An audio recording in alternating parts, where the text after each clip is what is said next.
नवमी कक्षा पूरक पाठ्यपुस्तक पाठ संख्या 2। शीर्षक मेरे संग की औरतें। लेखिका मृदुला गर्ग। यह पाठ मेरे संग की औरतें हिंदी साहित्य की विधा की दृष्टि से संस्मरणात्मक गद्य है। लेखिका मृदुला गर्ग ने अपने परिवार की महिलाओं की गाथा गाई है, चर्चा की है। लेखिका 5 बहनें थीं और एक सबसे छोटा भाई, एकमात्र। अब नानी की चर्चा आई है, माँ की चर्चा आई है, परदादी की चर्चा आई है और प्रकारांतर से नाना जी, पिताजी, ये सब की चर्चा तो आ ही गई है। बहन की चर्चा है। अब देखिए, लेखिका नानी से शुरू करती है। क्या कहती है कि मेरी एक नानी थी। कौन बड़ी बात है, लेकिन कथा का ढंग है अपना। लेकिन कभी उन्होंने अपनी नानी को देखा नहीं। क्यों? क्या कारण था? लेखिका की माँ की शादी से पहले ही नानी गुजर चुकी थी, इसलिए नानी को देखने की बात ही नहीं थी। लेकिन एक बात थी, किसी किसी को एहसास हो जाता है। तो इसमें लेखिका कहती है कि उसके जो नाना जी थे, शादी के तुरंत बाद इंग्लैंड चले गए, कैम्ब्रिज यूनिवर्सिटी में दाखिला लिया और बैरिस्ट्री की पढ़ाई पूरी की, फिर अपने देश लौटे भारत। और जब अपने देश लौटे तो उनकी भारतीयता पर अंग्रेजियत हावी हो गई थी। चाल ढाल, बोली बचल, रहन सहन, खान पान, रौब, सब कुछ अंग्रेजियत। लेकिन नानी अलग ढंग की महिला थी, धर्म परायणा, पारंपरिक विचार वाली, पर्दा नसी, पढ़ी लिखी तो ज़्यादा थी नहीं, लेकिन अपने ढंग की महिला। कभी किसी बात की इच्छा प्रकट नहीं की पति के सामने कि मुझे यह चाहिए वह चाहिए, कभी नहीं। और जब उसे ऐसा आभास हुआ कि वह ज़्यादा दिनों तक जीवित नहीं रहेगी तो अपने पति से कहा कि आप प्यारेलाल शर्मा जी को बुला दीजिए, बुलावा भेज दीजिए। उनके पति के मित्र थे, स्वतंत्रता सेनानी थे। जब वो आए प्यारेलाल शर्मा जी, तो लेखिका की नानी ने कहा, देखिए पहले आप वचन दीजिए। कभी इस तरह से बात नहीं होती थी, कभी परपुरुष के सामने नहीं आई थी लेखिका की नानी, लेकिन पता नहीं उस दिन क्या दिमाग में आया। अब जब वचन मिल गया प्यारेलाल शर्मा जी से, तो कहा कि ठीक है, देखिए आप मेरी बेटी की शादी एक होनहार, है ना, स्वतंत्रता सेनानी युवक के साथ संपन्न कराएंगे, है ना। तो और संयोग से कुछ दिन बाद लेखिका की नानी चल बसी। तो उनकी इच्छा के अनुरूप ही लेखिका की माँ का विवाह, है, स्वतंत्रता आंदोलन में भाग लेने वाले एक नवयुवक के साथ, होनहार युवक के साथ शादी की गई। अब स्वाभाविक है कि सादा जीवन उच्च विचार, वहाँ तो कोई तर्क भड़क था नहीं, ताम झाम था नहीं। लेखिका की माँ को रात में खादी की साड़ी पहनने का अभ्यास करना पड़ता और कमज़ोर शरीर की भी थी लेखिका की माँ। घर में ही रहती थी, कोई काम नहीं करती थी, घर में किताबें पढ़ा करती थी, साहित्य पर चर्चा किया करती थी, संगीत सुना करती थी, लेकिन सबसे बढ़ कर के झूठ नहीं बोलती थी। और अगर किसी से बात हुई, किसी की कोई गोपनीय बात है, तो इसे प्रकट नहीं करती थी, कहीं चुगली नहीं करती थी। ये जो 2 गुण अच्छे थे, हमेशा सत्य बोलना और दूसरे की बातों को गोपनीय रखना, इसके कारण उनका घर में भी सम्मान था और बाहर भी सम्मान था। नानी की कथा हो गई, माँ की भी कुछ चर्चा आई है। अब लेखिका की परदादी की चर्चा की गई है लेखिका के द्वारा। क्या कहती है कि उनकी जो परदादी थी, लीक से हटकर, है ना, थी, वो चलने वाली, काम करने वाली, है ना, घर में फालतू सामान को नहीं रखती थी, दान में दे देती थी किसी को। और जब उन्हें पता चला कि उनकी बहू गर्भवती है तो मंदिर पहुंची, भगवान के सामने हाथ जोड़ बैठी। और महिलाएं तो बेटे की कामना करती है, लेकिन लेखिका की परदादी ने भगवान से कहा कि मुझे, है ना, परपोती दो, है ना, मतलब बहू को लड़की पैदा हो। और मनौती मांगते समय वो इतना अधीर हो चली थी, जैसे द्रौपदी ने खुश होकर के कहा था भगवान से, मुझे वर दो वर दो वर दो, 5 बार कर दी तो 5 पति उसके हो गए। यहाँ भी उसने, है ना, पता नहीं किस मन में थी विचारधारा में, भगवान के सामने इस तरह से मनौती की, भगवान ने 1 नहीं 2 नहीं कुल 5 बेटियां घर में भेजी बारी बारी से, और अंत में जाकर के एक पुत्र। अब देखिए, बीच में एक लीक से हटकर काम करने वाली बात की चर्चा की जाती है। एक बारात की चर्चा की गई। हवेली के सभी मर्द बारात गए थे, औरतें रत जगा कर रही थीं, और परदादी जिस कमरे में सो रही थी, कोठरी में सो रही थी, पता नहीं घर को सूना समझ करके एक चोर ने चोरी करने के इरादे से दीवार काट करके अंदर घुस गया। लेकिन जैसे ही परदादी को आहट सुनाई पड़ी, नींद खुल गई। कौन है? प्यास लगी थी। अब वो चोर बोले तो क्या बोले, जा पानी पिला। पता नहीं नानी को कैसे आभास हो गया था परदादी को, जा पानी पिला, लोटा ले ले चौकी के नीचे से। अब वो करे तो, लेकिन इस उधेड़-बुन में उसके मुंह से सच निकल गया। लेकिन परदादी जाओ पानी पिला। अब वो बाहर निकला लोटा ले करके, लेकिन पानी भर करके कुएं से जब लौट रहा था, आ रहा था, तो पकड़ा गया। परदादी के सामने उसको हाजिर किया गया। कहा कोई बात नहीं, लाओ पानी लाओ। परदादी ने पानी पी लिया आधा, और आधा लौटाया। कहा पी लो बेटा। अब कहा कि तूने मेरा जूठा पानी पिया, मैं तेरी माँ हुई, तू मेरा बेटा हुआ, है ना। जब सब लोग आ गए, बारात से लौटे, तो उसको ज़मीन दिलवाई गई, बसने के लिए घर दिया। मतलब परदादी ने ऐसा काम किया लीक से हट करके कि किसी चोर को, है ना, लोग मारने पीटने लगते हैं, बुरा भला करने लगते हैं, लेकिन वहाँ कितना बड़ा बेटा है ना, ज़मीन दिलवा दी, खेती करो, नेक रास्ते पर चलो। तो बिना किसी डर के, बिना किसी भय के, बिना किसी दंड के बुराई को अच्छाई में बदल दी परदादी ने। ये वाला लीक से हटकर काम करना। अब देखिए, उस ज़माने में देश गुलाम था, आज़ादी की लड़ाई लड़ी जा रही थी, और बस अपना पूरा हुआ 15 अगस्त 1947 को पूरे देश में लोग जश्न मना रहे थे। लेकिन लेखिका जाके भाग लेती, प्रभात फेरी में भाग लेती, है ना, राष्ट्रगान गाती, देशभक्ति के गीत गाती, खुशी मनाती। वो विवश थी, बीमार थी, टाइफाइड हो गया था उन्हें। डॉक्टर ने कहा हाँ खबरदार, आपका बाहर निकलना जान के लिए खतरनाक है, आप नहीं जा सकती हो, बाहर नहीं निकल सकती हो। भला डॉक्टर की हिदायत कैसे टाल देंगे, है ना। मन बुझ गया, उदासी छा गई, लेकिन क्या करती, है ना। पिताजी भाप गए।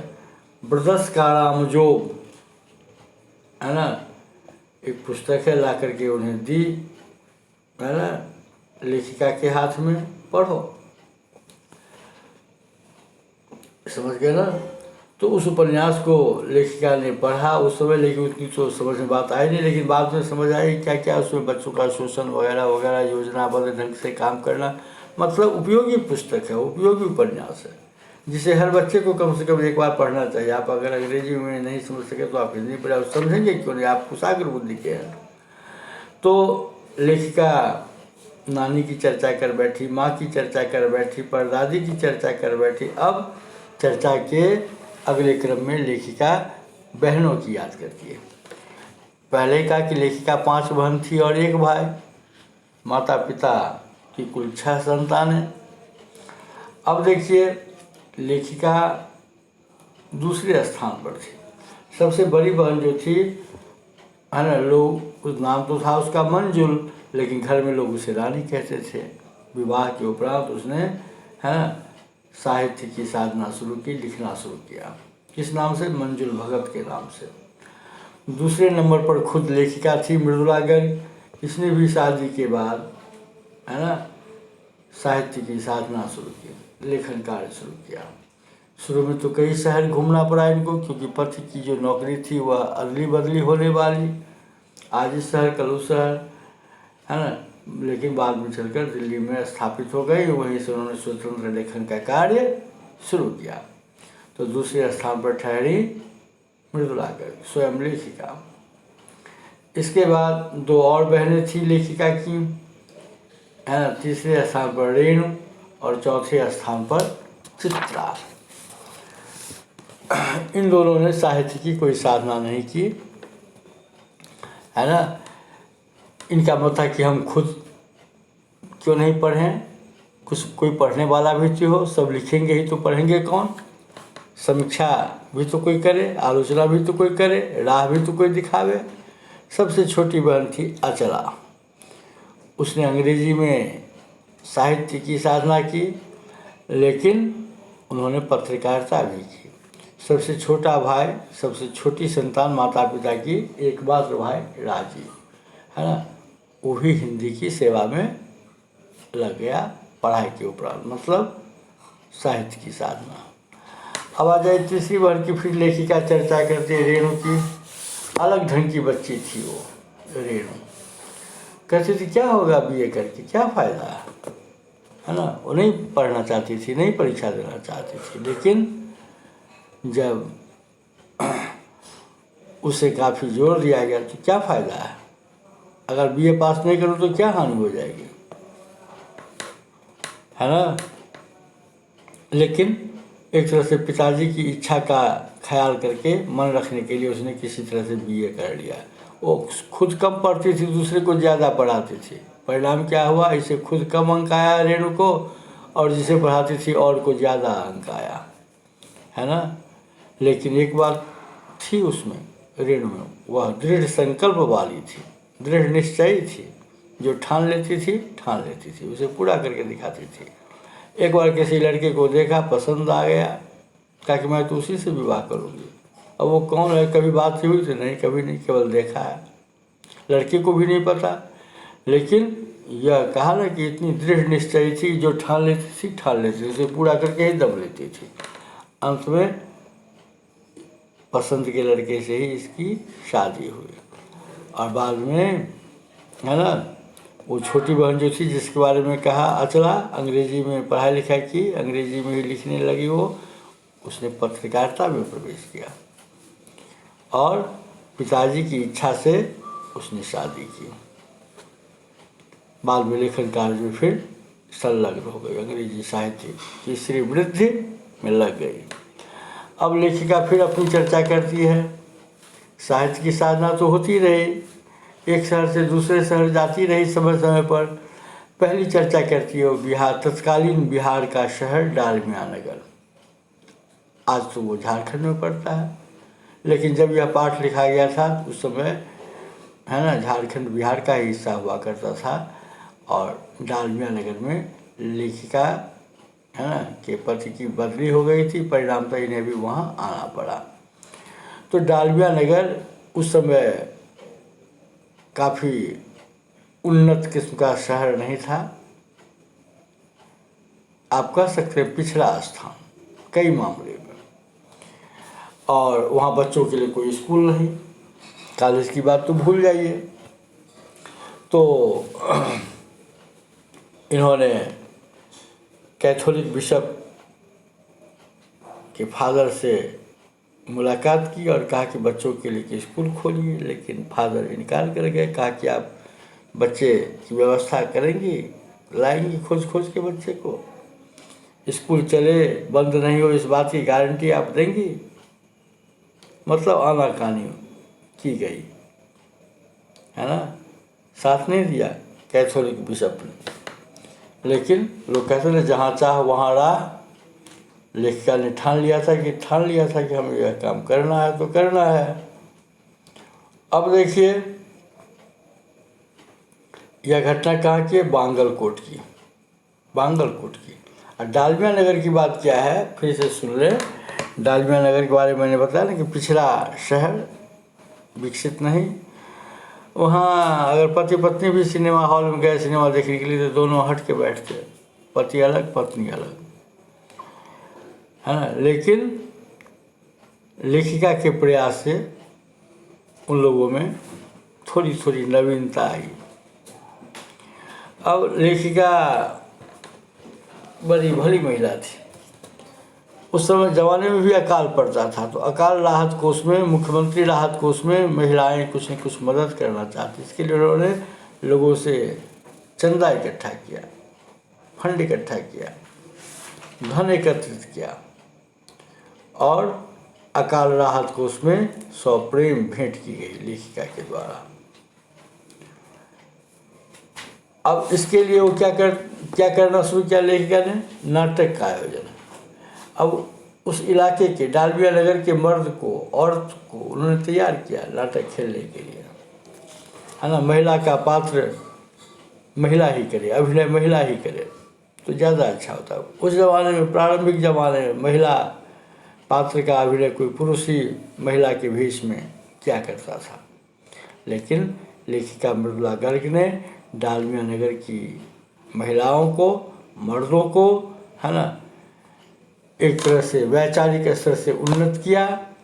तर्कों के आधार पर अंदर की हीन भावना दूर की गई और साथ साथ मर्द और औरत को एक साथ नाटक खेलने के लिए राजी कर लिया लेखिका ने।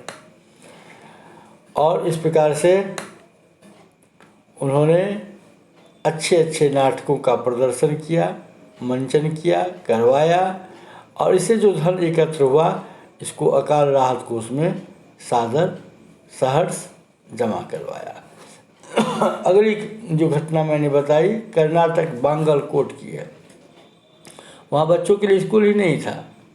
लेखिका गई चर्च में फादर से मिलने के लिए, कैथोलिक बिशप से, कि आप यहाँ एक स्कूल खोलने की व्यवस्था करें ताकि इस आसपास के बच्चों को पढ़ाई में सुविधा मिल सके, है ना। तो अपने तर्क, अलग ढंग की बातों से लेखिका की बातों को अनसुना कर दिया गया, ध्यान नहीं दिया गया। लेकिन लोग कहते हैं जहाँ चाह वहाँ रहा। लेखिका ने अपना रास्ता ढूंढ लिया था। वो अनेक लोगों की मदद से उन्होंने क्या किया, एक स्कूल की खुद स्थापना की, क्योंकि कैथोलिक बिशप के द्वारा, है ना, इनकी प्रार्थना अस्वीकार कर दी गई, अनसुना कर दिया गया।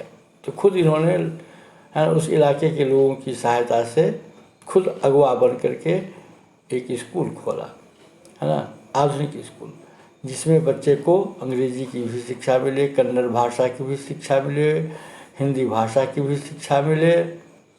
तो इस तरह से लेखिका के प्रयास से, है ना, बांगलकोट कर्नाटक में अंग्रेजी, कन्नड़, हिंदी, है ना, सिखाने का काम, है ना, प्रारंभ किया गया। बच्चों का स्कूल खोला गया और बाद में स्वयं लेखिका ने प्रयास करके कर्नाटक सरकार से उस स्कूल की मान्यता भी दिलवाई।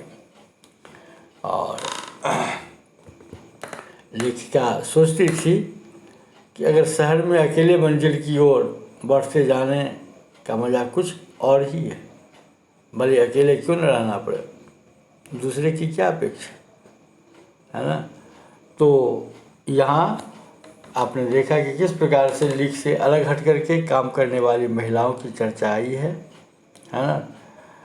बड़ी ही सुगमता से लेखक ने इस पाठ को पाठकों के अंदर समाहित किया है, जोड़ा है ना। तो इसमें आपने देखा कि लीक से हट करके महिलाएं कैसे काम कर सकती हैं। हिम्मत होनी चाहिए, आत्मबल होना चाहिए। यही सबसे बड़ा गुण है महिलाओं का, आत्मबल, श्रेष्ठ, है ना। जब हमारे अंदर हिम्मत होगी, साहस होगा, जब हम आत्मबल के धनी होंगे तो हम हर काम को कर सकते हैं। संभव कुछ नहीं दुनिया में, इसलिए जहाँ चाह वहाँ रहा। इसीलिए परंपरा से हटकर, इसीलिए लिख से हटकर। तो लेखिका कहती है, सोचती भी है कि शहर में अकेले मंजिल की ओर बढ़ते जाने का मज़ा कुछ और ही है। तो इस पाठ से आत्मनिर्भरता का भी बोध होता है ना। हमें जन कल्याण के लिए काम करने की भावना मन में आती है। और इस प्रकार से लेखिका ने परिवार की महिलाओं की बखूबी से चर्चा की है। अब देखिए, यह तो आपने देखा, पढ़ा, सीखा मृदुला गर्ग के बारे में, महिलाओं के बारे में। अब आपसे अगर कोई पूछ दे, अब देखिए छोटा सा प्रश्न, ब्रदर्स का रामजोग क्या है, कौन सी विधा है साहित्य की?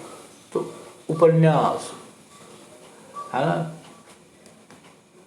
तो अब दूसरा छोटा सा प्रश्न, लेखिका 15 अगस्त 1947 के दिन प्रभात फेरी में क्यों नहीं जा सकी? बीमार थी, टाइफाइड हो गया था। डॉक्टर की सख्त हिदायत थी कि उसे घर में ही रहना है, बाहर जाएगी तो उसकी बीमारी बढ़ जाएगी, जान का खतरा है। तो मन महसूस कर रह जाना है ना, वो नहीं भाग ले सकी, जश्न नहीं मना सकी। लेकिन पिताजी ने एक पुस्तक ला कर दी, है ना, वही ब्रदर्स का रामजोग, पढ़ो। वाकई में उसमें महिलाओं के बारे में, बच्चियों के बारे में अच्छे अच्छे गुणों की चर्चा की गई है कि किस प्रकार से आप शोषण का विरोध कर सकती हैं या कर सकते हैं, कैसे आप आत्मबल जुटा सकते हैं, इन बातों की चर्चा, आत्मनिर्भरता की चर्चा, है ना। अब देखिए, आपसे कोई पूछ देगा कि लेखिका की माँ की 2 विशेषताओं की चर्चा कीजिए, तो आप क्या बतलाएंगे? सबसे पहली विशेषता थी लेखिका की माँ की कि वह कभी झूठ नहीं बोलती थी, कभी नहीं। और दूसरी सबसे बड़ी विशेषता थी कि किसी की भी गोपनीय बात को वह गुप्त ही रखती थी, दूसरे पर प्रकट नहीं करती थी, जाहिर नहीं होने देती थी। ये 2 गुण है ना, बड़े ही दिव्य गुण कहे जाते हैं। और इन दोनों गुणों के कारण ही लेखिका की माँ का सम्मान घर बाहर सर्वत्र था, है ना। तो घर में भी सम्मान मिला, आदर मिला, बाहर भी मान सम्मान मिला, है ना। ऐसी थी लेखिका की माँ।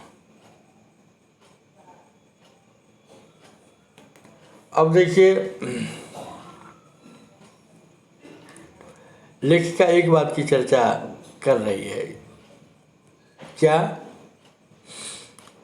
कि उसकी जो माँ थी वो दोस्त भी थी। कहेंगे क्या मतलब? संस्कृत में एक श्लोक है, प्राप्ते तु खोट से वर्षे पुत्र मित्र बलाचरित। 16 वर्ष का अगर पुत्र हो जाए तो वह पुत्र नहीं मित्र के समान हो जाता है, मित्र तुल्य हो जाता है। तो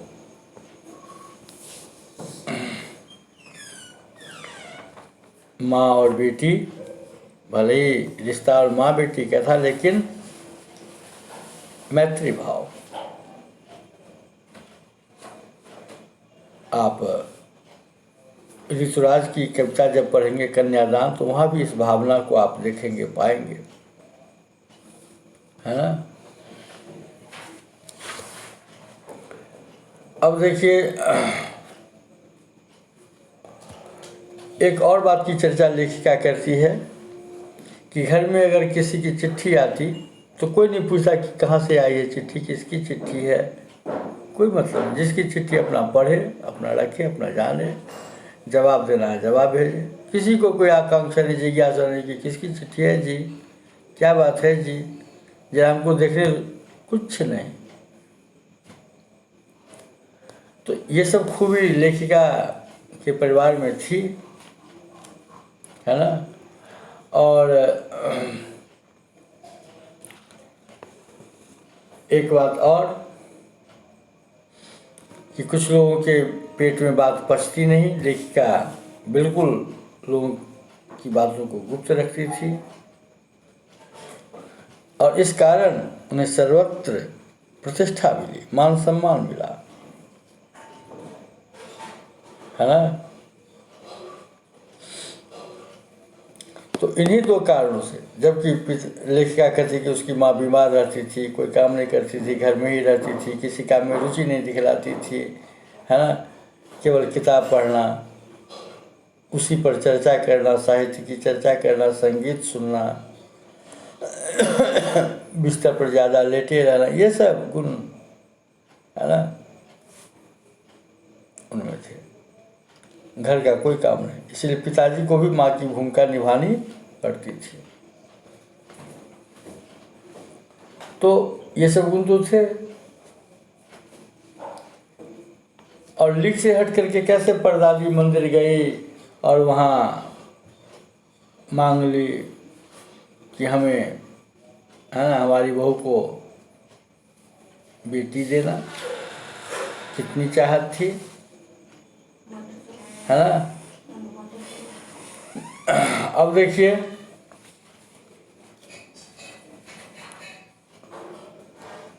कि ऐसा कौन करता है। लेखिका एक बात की और चर्चा करती है, कई पुस्तों से कन्या पैदा नहीं हुई थी घर में, और ऋग्वेद में कहा गया है कि बेटी का पिता जो है सो भाग्यवान होता है, बेटी लक्ष्मी होती है। तो लेखिका चर्चा करते, माँ जी बेचारी कन्यादान के पुण्य के अभाव को पूरा करने के चक्कर में थी, क्योंकि पिताजी की ही नहीं, दादाजी की भी बहनें मौजूद थीं, है ना। तो पहला बच्चा हर बहू का बेटा होता रहा था, लेकिन यहाँ परदादी की मन्नत से, और भगवान ने पता नहीं कितनी जल्दी इनकी मन्नत सुन ली, और जब वो घर आई तो पहले भगवान से जो उन्होंने मन्नत मांगी थी सबको कह भी दिया, और यह भी कह दिया कि बहू को बेटी ही होगी। पता नहीं भगवान ने तार से कोई खबर कर दी, है ना। और जब परदादी ने घर में कहना शुरू किया कि बहू को बेटी हो, किसी को कोई तकलीफ नहीं, ऐसा क्यों कह रही है, कह रही हो गया, न किसी को कोई हर्ष न कोई विषाद, ऐसा क्यों कह रही है ना। और किस प्रकार से परदादी ने चोर के जीवन को बदला, लीक से हट करके काम, है ना। और यही 15 अगस्त 1947 के दिन लेखिका नहीं जा सकी प्रभात फेरी में, पिताजी ने, है ना, उपन्यास ला करके दिया। कैसे वो उस समय तो उतना नहीं पढ़ पाई, है ना, लेकिन उसकी भावना से अवगत हुई। तो ये जो लेखिका है खुद एक शब्द का चर्चा करती है, इन्हें किताब पढ़ने का खूब शौक था, लेकिन शौक शब्द का इस्तेमाल नहीं करते, मिड़ाक था, है ना। मिड़ाक क्या है, एक प्रकार का मनोरोग, मानसिक रोग, है ना। तो बारीकी से चर्चा की है। आप लेखिका के साहित्य पर जब आप विचार करेंगे, देखेंगे, तो पाएंगे इनके साहित्य में अद्भुत चर्चा की गई है। चाहे इनकी किताब जादू का कालीन हो, चाहे मेरा नाटक नहीं वो 3 किलो की छोरी, नाम ही देखिए, है ना, उपन्यास कठगुलाब, तो लेखिका महिला लेखन क्षेत्र में श्रेष्ठ स्थान पर में। और बीच की जो दो बहनें थीं, इनके बाद की तीसरी और चौथी, क्या कि नहीं, कोई पढ़ने वाला भी तो होना चाहिए। घर में ही 5 बेटियां आई, किसी को कोई कष्ट नहीं, न पिताजी को बुरा लगा, न कभी कोई टिप्पणी, न माताजी। आई अपने भाग्य से, अपने कर्म से, ईश्वर की मर्जी है ना। तो ये सब खूबी थी। इस प्रकार से पाठ आप समझ गए होंगे। धन्यवाद।